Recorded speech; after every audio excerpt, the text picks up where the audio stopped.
Well, basically, the thing that it provides is the billion Instagram users have more or less instant access to Threads and are being encouraged to sign up for it. So where Instagram is very much focused on photos of your perfect meal or your perfect life or your perfect holiday, Threads, like Twitter, is basically short statements, short things that you say, maybe people respond to them, and it's just like Twitter in the sense that it is entirely focused on text. Yeah. It does have some initial privacy concerns. What are people worried about? So if you want to install it on your mobile device, you'll get a whole bunch of privacy warnings that it's going to ask for your health data, it's going to ask for your financial data, it's going to ask about everything that you've bought, everywhere that you've been. So it's Facebook, Meta, being up to its old tricks of basically using the service to take all the data and sell it to the marketers that actually pay their bills. Yeah. So I believe the EU has restricted its launch. It's going to have to overcome that if it's going to be a genuine threat to Twitter. Yeah. The EU has a whole bunch of data privacy laws and some new restrictions that are coming into place. And Facebook is basically publicly saying that they want to make sure that they're doing right by those new laws. But in fact, the app as it is already so invasive that it would never pass the EU Privacy Commission. So they haven't been able to launch it there. And it would take a serious change in strategy for Facebook to get the app to a place where it could be used in the EU. Yeah. So does it become a genuine threat to Twitter, do you think? Because on Twitter, you still have a lot of genuine news-based organizations using it as a platform to get out information. And the problem is that particularly over the last sort of 5 or 6 days, Twitter has instituted a series of changes that make it very difficult for those news organizations to get information out to people. They've hobbled one of the basic apps called TweetDeck, which is used by news organizations to manage that. But they've also made it impossible for people who are not signed up for the service to be able to read tweets, which means if, for instance, the Rural Fire Service is trying to warn you that there's a fire in your neighborhood and you expect to be reading that on Twitter, if you don't have a Twitter account, or using a device that doesn't have a Twitter account, you won't be able to read that information. So it looks as though Twitter is making a series of unforced errors that are making the service less viable to the people who really need it to broadcast information. And that's such a good point. It seems to really want to alienate users unless they're prepared to pay their $8 for this, their now verified tech that anyone can pay for. The problem, is that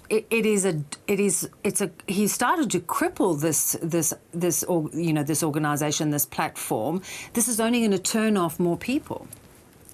And it's only turning off more advertisers. He brought in Linda Yaccarino to become the CEO, and we really haven't heard anything from her, although she's been on the job about a month. We know she'll be making a statement next month about new advertising strategies. But what we see right now is that Twitter is verified. The blue tick, which you pay $8 a month for, started out with about 200,000 monthly subscribers, is now down to 65,000. So in fact, out of the 400 million monthly users of Twitter, if you're getting less than, say, 1/1000th of them to pay for the service, they're probably not offering a service that people want. I also understand that there's several legal actions being launched against Twitter because Elon Musk seems to not be paying the bills.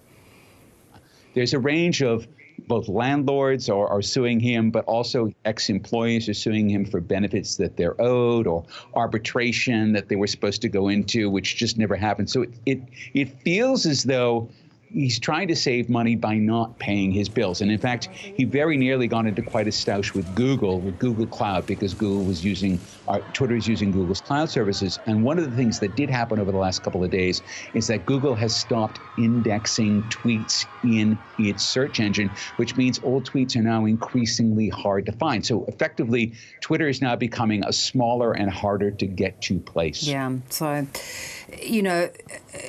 there are other potential rivals like Mastodon and Blue Sky. If Threads is not going to be the answer, are either of those two, do they have potential? Well, all three of them, both Threads and Blue Sky and Mastodon, have one thing in common. They're all designed to be decentralized. Now, Meta is actually centralizing Threads, but it's made it so that it can talk to Mastodon. Mastodon doesn't have any central point of control. It's a whole bunch of little like web servers that are all talking to each other. People belong to one but can share across others. Blue Sky is doing the same thing, but it's not doing it in a way that allows it to operate with either Meta or Mastodon. But it looks like the future for social media is going to be smaller scale, decentralized, more curated around the needs of the individual rather than the need of an advertiser. Yeah. It's hard to believe that Twitter, you know, obviously it had its problems, but it was still a very compelling platform that so much could have gone wrong so quickly. I mean, you say it like it was some sort of natural disaster, and you and I both know that it was one specific individual who has inspired all of these changes. And you know, we're still watching this unfold, and I guess waiting for the inevitable final collapse. When Twitter goes down, as it did a lot over the last couple of days, people are wondering, is this the final shutter? We don't know, and we don't know where this story ends. But it could end in a cage fight between Elon Musk and Mark Zuckerberg, and that in itself seems quite bizarre. Are billionaires so insecure that they need to get even by doing a cage match in Las Vegas? You know, they're talking about it. They've got a lot of airplay. Will this ever happen? I mean, now that Zuckerberg has Threads, and Threads got, what, 6 million users in its first 12 hours or something, so it's outstanding. It's not a success yet, but it's on that path. Elon does actually have a bone to pick with Zuck. He could, and it could be picked in a cage. We will watch for news of that. Good to talk, Mark. Thanks so much. Thank you.